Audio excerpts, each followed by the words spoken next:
ट्रांसमाइग्रेट हो गया और जाकर एक घटिया लड़की का बाप बन बैठा। अंकल लिन, मिंग्याओ को मत डांटिए। सच्चे प्यार के पीछे भागते वक्त जवान लोग हमेशा बहादुर होते हैं। मैंने मन ही मन हंसते हुए सोचा, अच्छा जब तुम लोग इतने बहादुर होगी तो मुझे भी थोड़ा दबंग बनना पड़ेगा। कुछ महीने पहले मैं एक किताब के अंदर ट्रांसमाइग्रेट हो गया था। अच्छी खबर, मैं एक सुपर रिच दबंग सीईओ के शरीर में आया था। बुरी खबर, ये शरीर लगभग 50 साल का था। ऊपर से मैं एक सिंगल फादर था जो अकेले बेटी पाल रहा था। इस किताब का मेन लीड था मेरा मौजूदा दामाद शाओची। वो इस कहानी का चुना हुआ हीरो था, लेकिन शुरुआत में उसे बहुत बुरी तरह टॉर्चर किया गया था और उसे सबसे ज्यादा परेशान करने वाली इंसान थी मेरी अपनी बेटी लिन मिंग्याओ। वो पूरी तरह एक टॉप टियर ग्रीन टी लड़के गुइफान के चक्कर में पागल थी। इतनी अंधी हो चुकी थी कि अपने पति शाओची को हर जगह दबाती थी, उसके खिलाफ साजिश करती थी, यहाँ तक कि बाहर वालों के साथ मिलकर उसके पिता की कंपनी को लगभग दिवालिया करवा दिया था। सबसे बड़ी दिक्कत, इस शरीर का असली मालिक भी कम नहीं था। बीवी जल्दी मर गई थी तो उसने बेटी को इतना बिगाड़ दिया कि वो गुइफान जैसे सुंदर सांप की हर बात मानता था, यहाँ तक कि खुद शाओची को दबाने में हिस्सा लेता था। कह सकते हैं शाओची ने शुरुआती दौर में जितना दुख झेला उसमें आधा योगदान उसके ससुर का था, यानी मेरा। जब मैं पहली बार यहाँ आया था तो सच में घबरा गया था। अचानक मेरे सिर पर इतना बड़ा बिजनेस साम्राज्य डाल दिया गया था। कई दिनों तक ठीक से सो भी नहीं पाया। हालांकि ट्रांसमाइग्रेट होने से पहले मैं भी बड़ी कंपनी में सीनियर एग्जीक्यूटिव था। पूरी 996 लाइफ जीता था, लेकिन इतने बड़े ग्रुप को संभालना भाई वो अलग ही लेवल था। मैंने पागलों की तरह काम शुरू किया, दिन रात बिजनेस सीखता रहा। अच्छी बात ये थी कि इस शरीर के पुराने मालिक की यादें मेरे पास थी, वरना लिन ग्रुप कब का डूब चुका होता। सच कहूं तो मुझे अपनी इस बेवकूफ बेटी को बचाने में कोई दिलचस्पी नहीं थी। मेरा बस एक ही प्लान था, जल्दी से ग्रुप के लिए एक सही उत्तराधिकारी ढूंढूं और फिर आराम से जल्दी रिटायर हो जाऊं। तभी ड्राइवर का फोन आया। उस वक्त मैं कई अरब का कॉन्ट्रैक्ट साइन कर रहा था। मिस लिन अपने पति के साथ रेस्टोरेंट में है। मुझे सोचने की भी जरूरत नहीं पड़ी, मेरी नालायक बेटी फिर कोई ड्रामा कर रही थी। रेस्टोरेंट के शीशे से अंदर देखते ही मैंने लिन मिंग्याओ का वही जिद्दी चेहरा देख लिया। उसके सामने बैठा था शाओची। पिछले कुछ महीनों की ऑब्जर्वेशन के हिसाब से वो सच में अच्छा लड़का था। साफ सुथरा बैकग्राउंड, मजबूत इरादा, सहनशील स्वभाव। बस अफसोस यही था मेरी बेटी अंधी थी और इस शरीर का पुराना मालिक भी। मिंग्याओ गुस्सा मत करो,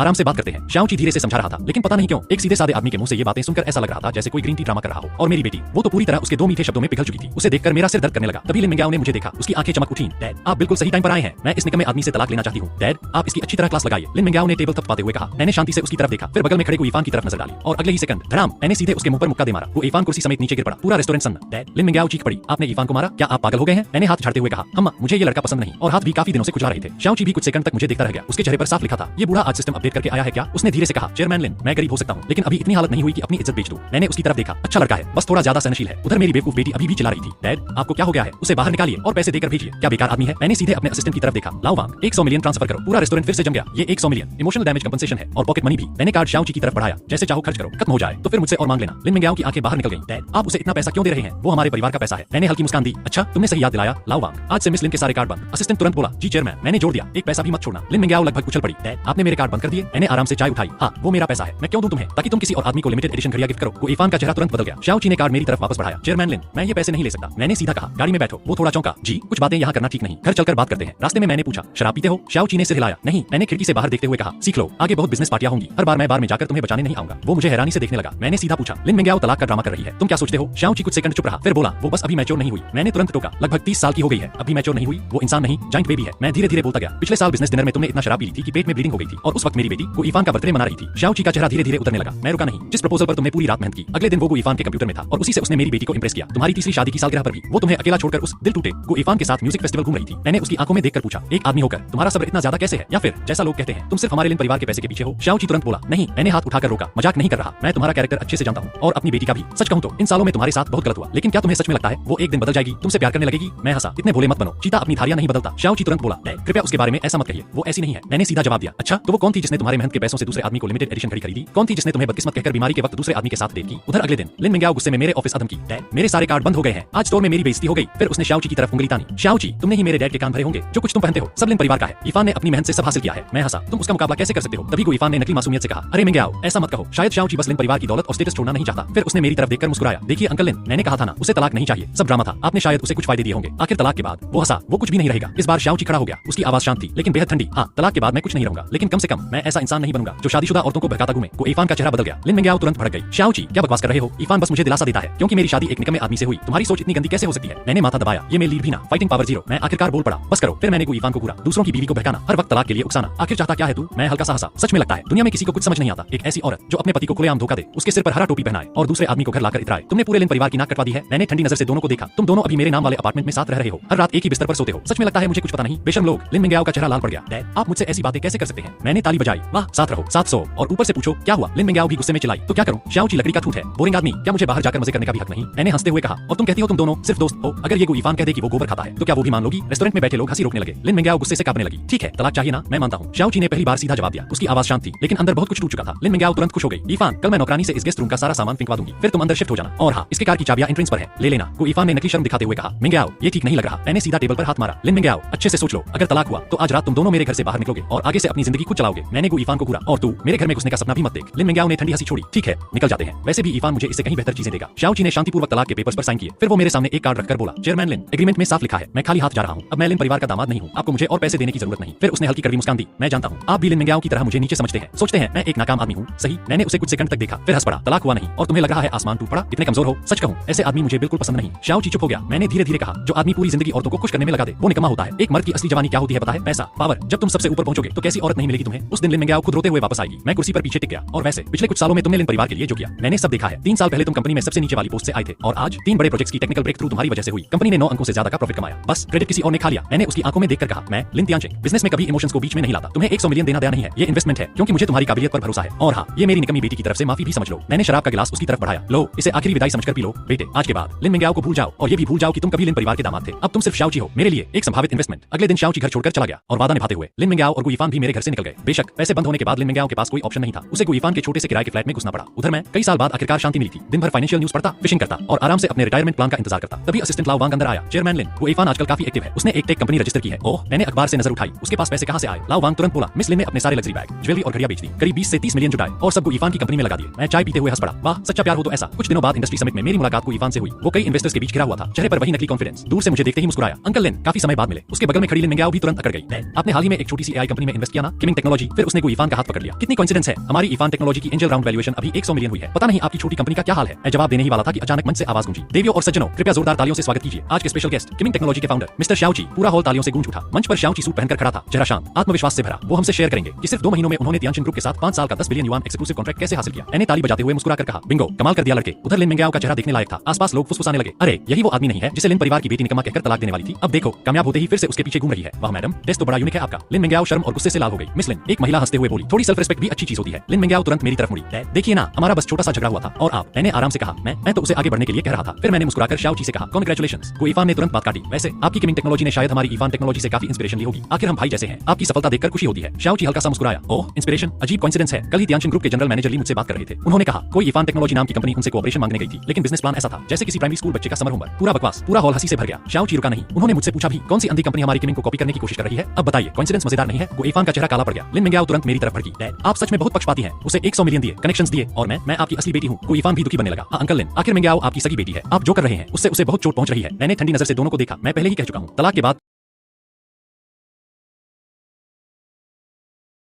तुम दोनों अपनी जिंदगी खुद चलाओगे। फिर मैंने शाओ ची की तरफ देखा। शाओ ची शाओ ची, तुम जहां पहुंचे हो अपनी काबिलियत से पहुंचे हो। फिर मेरी नजर गुइफान पर गई और कुछ लोग पूरा भरोसा एक ऐसे आदमी पर करते हैं जो खुद ही भरोसे लायक नहीं। लिन मिंगयाओ तुरंत चिल्लाई, ईफान की असफलता बस थोड़े समय की है, वो शाओ ची से ज्यादा टैलेंटेड है। मैंने सीधा जवाब दिया, शर्म की बात है। समिट के बाद किमिंग टेक्नोलॉजी की वैल्यू सीधे आसमान छूने लगी। वहीं दूसरी तरफ ईफान टेक्नोलॉजी पर आरोप लग गया कि वो किमिंग को कॉपी कर रही है। ऊपर से कंपनी में कोई असली टेक्निकल ताकत भी नहीं थी। कुछ ही दिनों में वो पूरी इंडस्ट्री का मजाक बन गई। कैश फ्लो भी डगमगाने लगा। फिर एक दिन मुझे खबर मिली ईफान कुछ गंदी चालें चल रहा है। वो किमिंग टेक्नोलॉजी के कोर एम्प्लॉइज को खरीदने की कोशिश कर रहा था। मैंने तुरंत शाओ ची के अकाउंट में 500 मिलियन ट्रांसफर कर दिए। उसका फोन तुरंत आ गया। ये पैसे किस लिए? मैंने आराम से जवाब दिया, अपने कर्मचारियों को बोनस दो। अगले ही दिन किमिंग टेक्नोलॉजी ने नया टैलेंट इंसेंटिव प्लान लॉन्च कर दिया। कोर एम्प्लॉइज की सैलरी 3 गुना, गाड़ी फ्री, घर फ्री, स्टॉक ऑप्शंस अलग। पूरी इंडस्ट्री हिल गई। जैसे ही ये खबर बाहर आई, ईफान जिन लोगों को अपनी कंपनी में खींचना चाहता था उनमें से एक भी नहीं गया। उल्टा उसकी कंपनी का अकेला असली टैलेंटेड टेक्नीशियन रातों रात कंप्यूटर उठाकर भागा और सीधे शाओ ची की कंपनी ज्वाइन कर ली। ईफान इतना गुस्से में था कि लगभग खून की उल्टी कर देता। उधर लिन मिंगयाओ फिर मेरे ऑफिस आ पहुंची।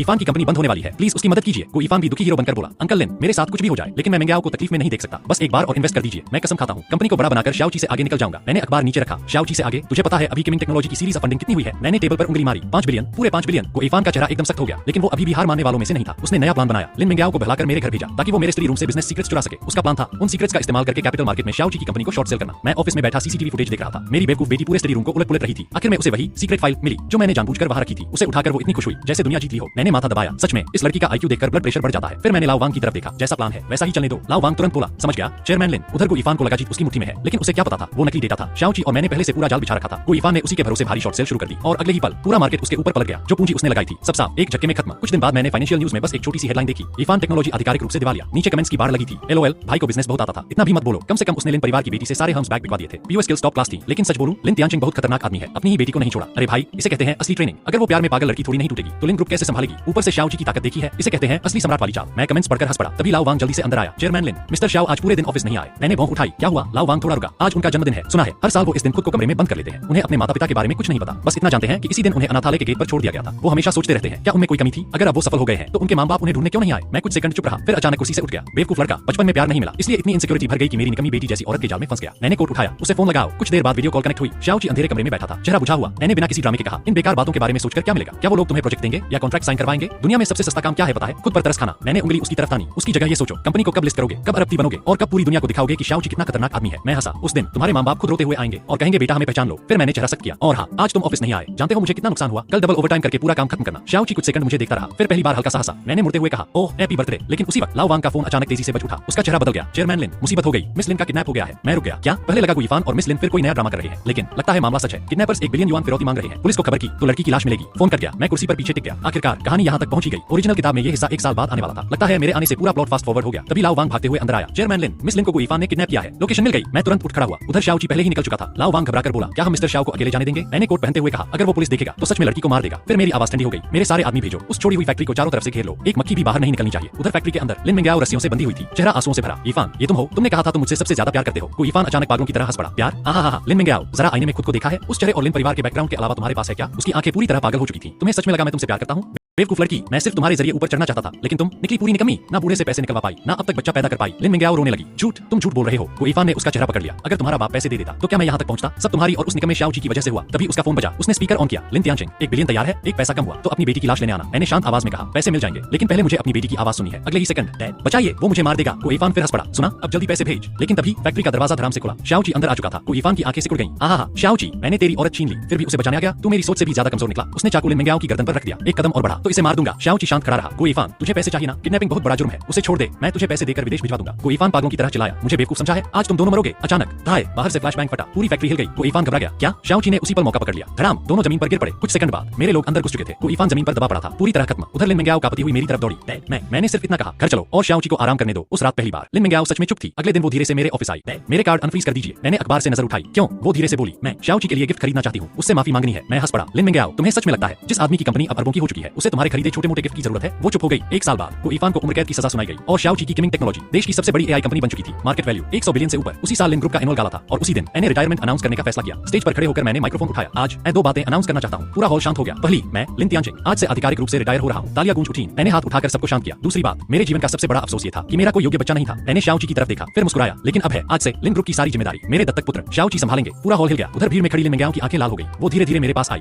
अब मुझे समझ आया मैंने उस वक्त क्या खोया था, लेकिन उसने गहरी सांस ली। अब मैं किसी से भीख नहीं मांगूंगी, ना आपसे, ना शाओची से। आज से मैं यहाँ से जा रही हूँ और अपने दम पर कुछ बनूंगी। एक दिन मैं आपके सामने फिर खड़ी होंगी, ना लिन तियानचिंग की बेटी बनकर, ना शाओची की एक्स वाइफ बनकर, बस लिन मिंग्याओ बनकर। मैं कुछ सेकंड उसे देखता रहा, फिर हल्का सा मुस्कुराया। डैड से फंडिंग नहीं होगी, बाहर बिजनेस करना बहुत मुश्किल होता है। वो पहली बार हल्का सा हंसी। नहीं, वरना लोग कहेंगे मैं भूख से मर जाऊंगी। मैंने सिर हिलाया। लगता है मेरी बेवकूफ बेटी आखिर थोड़ी समझदार हो गई। और बाद में लिन मिंग्याओ ने सच में फैशन इंडस्ट्री में अपना नाम बना लिया। मैं आखिरकार वो रिटायरमेंट लाइफ जी रहा हूँ जिसका हमेशा सपना देखा था। मैं आराम से भी चेयर पर लेटा ही था कि पीछे से आवाज आई, डैड आप फिर से चोरी छिपे कुछ खा रहे हैं ना? मैंने तुरंत प्लेट पीछे छुपाई, लेकिन देर हो चुकी थी। शाओची ने सीधा मेरे हाथ से प्लेट छीन ली। डॉक्टर ने क्या कहा था? आपका कोलेस्ट्रॉल पहले ही बहुत हाई है, इतना ऑयली खाना बिल्कुल नहीं। मैंने तुरंत विरोध किया। अरे कल मैं गोल्फ खेलने जाना चाहता था तो तुमने लाओ वांग से मेरे सारे क्लब्स छुपा दिए। बोले मेरी कमर खराब हो जाएगी, अब एक पीस मीट भी नहीं खाने दोगे। मैं छुट्टियां मना रहा हूँ या जेल काट रहा हूँ? शाओची बिल्कुल शांत था। डैड, हेल्थ सबसे जरूरी होती है, अगर आप गिर पड़े तो मेरी मुसीबतें कौन संभालेगा? मैंने उसे घूरा। ओहो, अब तो इतना बड़ा हो गया, मेरी बातें मुझे वापस सुनाने लगा। शाओची हल्का सा मुस्कुराया। क्या करूं, मैं भी तो आपके जैसा कैपिटलिस्ट बन गया हूं जो किसी को आराम से जीने नहीं देता। मैं हंस पड़ा। सामने धूप चमक रही थी। हल्की